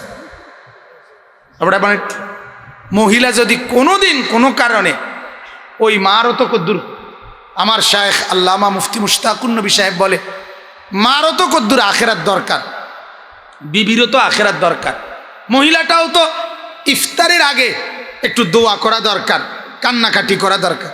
এই সুযোগ মহিলার কপালে নাই। ওই যে পেঁয়াজু আলুর সব বেগুনি, এই তিন জিনিস, পেঁয়াজু আলুর সব বেগুনি, এই তিন, ওটা তো কোরআনের আয়াত, ঠিক না? কথা কথা, এটা নবীজির হাদিস তো, এটা আব্দুল কাদের জিলানী কইছে তো নাকি? এটা বাইজিদ বোস্তামি বলছে তো নাকি? এটা কিতা কথা বলেন না কেন? এইটারে বাধ্যতামূলক মহিলা যদি আজকে শুধু বেগুনি করছে না অথবা আলুর চপ বানাইছেন, কিতা তুমি কিতা সারাদিন কিতা করছো? হ্যাঁ, দুগা বেগুনি বানাইতে পারছো না, সারাটা দিন রোজা রেখে আইছি। হেতের বউ মানে আমনের বিবিয়ে সারাটা দিন বইয়ে বইয়ে খেল বেগুনি বানাইতো নাকি? সারাদিনে বেগুনি বানাইলে তো বেডি বেগুনি থুপ দিয়ে লেতে তো, ঠিক কিনা বলেন না? এটা ঠিক না বাজার, এটা ঠিক না, এটা ঠিক না জিন্দিগি। তো এই জন্য বললাম খাবার আর কম হয় কোথায়? আবার সেহরি, আরে তারাবির আগে পরে আবার ভাত খায় পেট বইরা, আবার সেহরিতে পূর্ণ ভাত। তো এদিক দিয়া দুই বেলা ছুটছে, কিন্তু ওই দিক দিয়া কি আর মানে হালকা চাটা তো আছেই। কথা তাইলে এখন বলেন আপনি, মানে খানা তো আর কমে না, হয়তো টাইম বদলায়, এর দূর ঠিক না, রুটিন বদলায়, খাবার বদলায় না। তাহলে বাজান, রমজান শুধুই কেবল এতটুকুর নাম নয় যে শুধুই কেবল কি করলাম, খাবার না খাইয়া বাকি গুনাহ আর নাফরমানি সব চালু রাখলাম, এর নাম রোজা না। রোজা তো সেটাই যে রোজা মানে সাওম, সাওম মানে বিরত থাকা। কি থাকা বলেন? সাওম মানে কি থাকা? বিরত। আল্লাহ তাআলা শব্দটাই ব্যবহার করছেন বিরত থাকা, অর্থাৎ বুঝাইতে চাইছেন মাথার চুল থেকে পায়ের নখ পর্যন্ত আমি আল্লাহ রব্বুল আলামিন যেখানে যেই জিনিস নিষেধ করেছি সব কিছু থেকে নিজেকে বিরত রাখা, এরই নাম প্রকৃত রোজা। এমন রোজা আমি আল্লাহর সামনে পেশ করিলে আমার জান্নাত আমি তোমার সামনে পেশ করি। বলেন আলহামদুলিল্লাহ। এজন্য রোজা নাকেরও রোজা, কানেরও রোজা, চোখেরও রোজা, হাতেরও রোজা, পায়েরও রোজা, কলিজারও রোজা, দেমাগেরও রোজা, ফিকিরেরও, সব কিছুকে যাবতীয় গুনাহ আল্লাহর নিষেধ থেকে রক্ষা করা, এরই নাম বিরত থাকা। বলেন আলহামদুলিল্লাহ। আল্লাহ তাআলা আমাদেরকে তৌফিক দান করুক, কবুল করুক। আখেরি এই আগত রমজানে প্রত্যেকেই কয়েকটা ছোট্ট ছোট্ট আমল চেষ্টা করবেন, যার বিবেকে কুলায়। আমরা বলতে তো থাকি, বাকি এতটুকু আমার শায়েখ বলছেন, আল্লামা মুফতি মুশতাকুন নবী সাহেব। এক নাম্বার হলো আগত রমজানের স্বাভাবিক রুটিন আমাদের এরকম হওয়া উচিত। এক নম্বরে 5 ওয়াক্ত নামাজ জামাতে পড়া। বলেন ইনশাআল্লাহ, বলেন ইনশাআল্লাহ। 5 ওয়াক্ত নামাজ জামাতে পড়বে। 2 নাম্বার, পুরা মাস 20 রাকাত তারাবি পড়বেন। বলেন ইনশাআল্লাহ। কয় মাস? পুরা মাস। কয় মাস? আবার বলেন, আবার বলেন, আবার বলেন। কয় রাকাত? 20 রাকাত। আবার বলেন, আবার বলেন, আবার বলেন, আরো জোরে, জোরসে বলেন। জোর হলো না? সবাই মিলে এক আওয়াজে। হ্যাঁ, ইউনিয়ন পরিষদ নির্বাচন, ওই যে চেয়ারম্যান সাহেব আছে, ছোট থাকতে তো এই মিছিল আমরাও করছি। আমারও একজন মামা প্রার্থী ছিলেন, মিছিল করে উড়ে এলাইছে সোজা কথা। এই মজাটা আর এখন নাই আসলে, এই মিছিলের মজাটা। হ্যাঁ, আপনার ওই যে মানে শুধু মার্কার নাম কইতো, ভিতরে দিয়া কত রঙের কথা। যাই হোক, তাই এই জন্য বললাম পূর্ণ মাস 20 রাকাত। আমাদের অনেকের অভ্যাস ও 6-7 দিন 8 দিন তারাবি ফইরা এরপরে আর নাই। কি ও কাকু আপনার যে ফইলে ফইলে দেখলাম, অন যে দেখি না ভাই আপনারে, আল্লাহ ভরসা শেষের দিকে আইয়েন, জাফারি দিয়ে দেব, ফিরাইতাম না, জাফারি দিয়ে দিব। আপনার কোন ডাকাইতে কইছে যে তারাবির বদলে টেয়া দিয়ে লাইলে হয়? কথা বলেন না কেন? তারাবির বদলে টাকা দিয়ে লাইলে হয়? আল্লাহ বুঝার তৌফিক দান করুক। পুরা মাস পড়বেন। সেহরির টাইমে আগে পিছে 2-4 রাকাত নফল পড়ে দোয়া করবেন। ইফতারির আগে দোয়া করবেন। সারা দিনে বেশি বেশি আল্লাহর কোরআন তেলাওয়াত করবেন। বলেন ইনশাআল্লাহ। চেষ্টা করবেন 4টা জিনিস বেশি বেশি পড়বেন। 1 নাম্বার বলেন লা ইলাহা ইল্লাল্লাহ, লা ইলাহা ইল্লাল্লাহ, লা ইলাহা ইল্লাল্লাহ, লা ইলাহা ইল্লাল্লাহ। এই কালেমা বেশি বেশি পড়বেন। 2 নাম্বার আস্তাগফিরুল্লাহ, আস্তাগফিরুল্লাহ, আস্তাগফিরুল্লাহ, আস্তাগফিরুল্লাহ, আস্তাগফিরুল্লাহ। এটা বেশি বেশি পড়বেন। 3 নাম্বার আসআলুকাল জান্নাহ।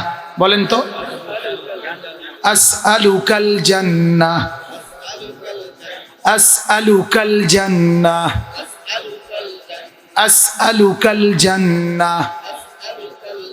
4 নাম্বার আউযু বিকা মিনান নার, আউযু বিকা মিনান নার, আউযু বিকা মিনান নার।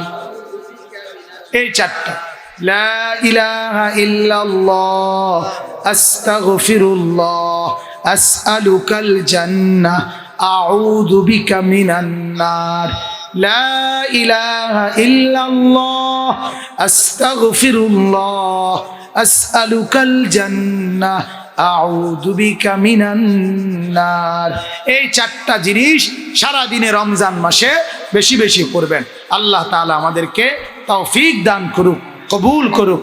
বলেন আমিন। আমরা এখনই দোয়া করছি, সবাই দোয়া করেন। আরো একটি বিশেষ দোয়া।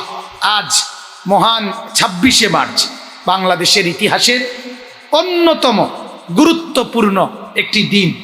জাতির ইতিহাসে এই দিবসটি মহান স্বাধীনতা দিবস, অত্যন্ত গুরুত্বপূর্ণ একটি দিন। 1971 সালের 25শে মার্চের কালো রাত্রে যারা আমার দেশের অগণিত মানুষের রক্তে লাল করেছিল জমিন, তাদের থেকে দেশ মাতৃভূমির 56,000 বর্গ মাইলের প্রতি ইঞ্চি জমিন উদ্ধার করার জন্য যারা লড়াই শুরু করেছিলেন, যুদ্ধ শুরু করেছিলেন, সেটাই ছিল এই 26শে মার্চ। একটানা দীর্ঘ 9 মাস যুদ্ধ করে 1971-এর 16ই ডিসেম্বর চূড়ান্তভাবে বাংলাদেশ বিজয় স্বাধীন হয়েছে। বলেন আলহামদুলিল্লাহ। তো এই মহান স্বাধীনতা দিবসে যত ঈমানদার দেশ জাতির মাতৃভূমির জন্য নিজেদের জীবন দিয়েছে, আল্লাহ তাআলা তাদের প্রত্যেককে যেন তাদের জিন্দেগীর সমস্ত গুনাহ মাফ করে দেয়, জান্নাতের উচ্চ মাকাম আল্লাহ তাআলা যেন তাদেরকে দান করে। বলেন আমিন। এবং যত লোক ঈমানদার ছিল না, মুসলমান ছিল না, অথচ দেশের জন্য জাতির জন্য জীবন দিয়েছে, দেশের জন্য অবিস্মরণীয় অবদান রাখছে, তাদের জন্য তো কিছু বলা উচিত। কি কন যায় কন তাদের এটা আমরা এটা দোয়া করি তাদের জন্য। তাদের জন্য আমরা আল্লাহর কাছে বলি যে আল্লাহ আপনি তাদের সন্তানদেরকে ঈমানের দৌলত দান করেন, তাদেরকে ঈমানের দৌলত দান করেন। আল্লাহ চাইলে এটা সম্ভব না? কথা বলেন না কেন? সম্ভব কি না বলেন? তো আল্লাহ তাআলা যেন তাদের সন্তানদেরকে ঈমানের দৌলত দান করেন। এবং সাথে সাথে এটা মনে রাখবেন, স্বাধীনতা শুধুই 71 নয়, স্বাধীনতা শুধু কি না 71 না, এই উপমহাদেশের আজাদি স্বাধীনতা সেটা শুরু হয়েছে 1757 সনে নবাব সিরাজউদ্দৌলার পতনের মাধ্যমে। ইস্ট ইন্ডিয়া কোম্পানি যখন চূড়ান্তভাবে দখল করেছিল এই বাংলা মুল্লুকের, যখন স্বাধীনতার সূর্য অস্তমিত হয়েছিল পলাশির প্রান্তরে, সেদিনের পর থেকেই আবার পুনরায় স্বাধীনতা রক্ষার জন্য আন্দোলন শুরু হয়েছে। সেই ধারাবাহিকতাই আপনার চলমানভাবে চলতে চলতে 1857 সনে 100 বছর পরে আজাদি আন্দোলন, আজাদি বিপ্লব হয়েছে। সিপাহী জনতা মিলে আপনার ব্রিটিশ বেনিয়াদের বিরুদ্ধে লড়াই করেছে। এরপরে 1947 সালে দেশ বিভক্ত হয়েছে, ব্রিটিশ চলে গেছে আমাদের উপমহাদেশ আমাদের কাছে রেখে। এরপরে 47 পরবর্তী 1971 এই মাঝের এই সময়টুকু পশ্চিম পাকিস্তান আর পূর্ব পাকিস্তানের বহু দ্বন্দ্ব, বহু আন্দোলন, বহু অভ্যুত্থান, বহু গণজোয়ার, বহু কিছু, এর মধ্যেই 52, এর মধ্যেই 69-এর গণ অভ্যুত্থান, এর মধ্যেই 70-এর নির্বাচন, এর মধ্যেই 71-এর স্বাধীনতা যুদ্ধ, এর মধ্যেই 16ই ডিসেম্বরের মহান বিজয় দিবস।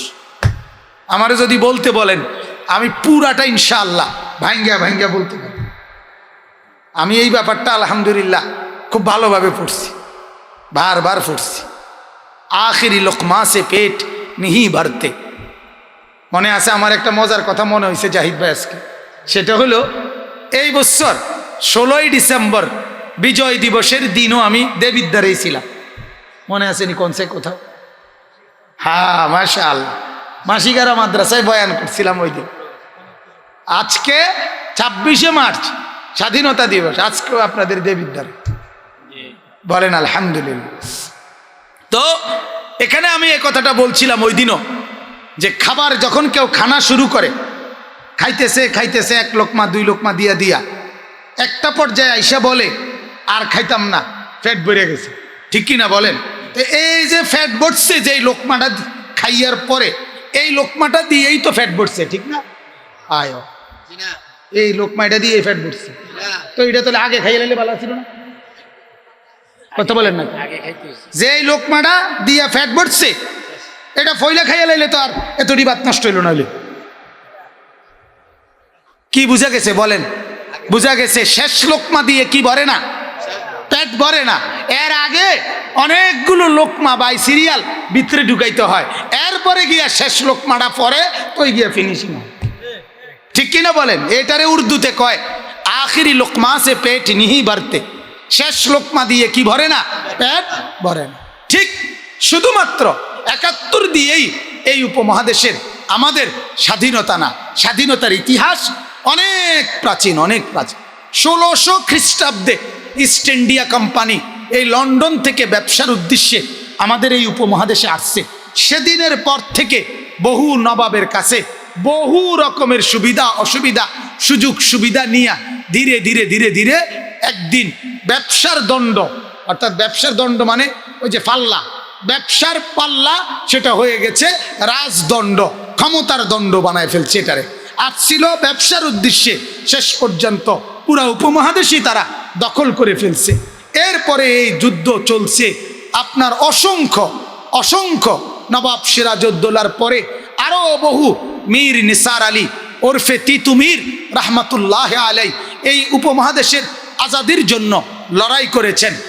শহীদ টিপু সুলতান যিনি মহীশূরের, তিনি এই উপমহাদেশের আজাদির জন্য লড়াই করেছেন। সৈয়দ আহমদ বেরলভী রহমতুল্লাহ আলাই এই উপমহাদেশের জন্য লড়াই করেছেন। হাফেজ জামিন শহীদ, শাহ ইসমাইল শহীদ, ওনারা এই উপমহাদেশের জন্য স্বাধীনতার জন্য লড়াই করেছেন। হাজি শরীয়তুল্লাহ রহমতুল্লাহ আলাই এই উপমহাদেশের জন্য লড়াই করেছেন। মুন্সি মেহেরুল্লাহ এই উপমহাদেশের আজাদির জন্য লড়াই করেছেন। ফকির মজনু শাহ, ওনারা এই উপমহাদেশের আজাদির জন্য লড়াই করেছেন। এইভাবে তিল তিল তিল করে করে করে করে এইভাবে ধীরে ধীরে ধীরে ধীরে আমাদের 71 পর্যন্ত পৌঁছে দেশ স্বাধীন হয়েছে।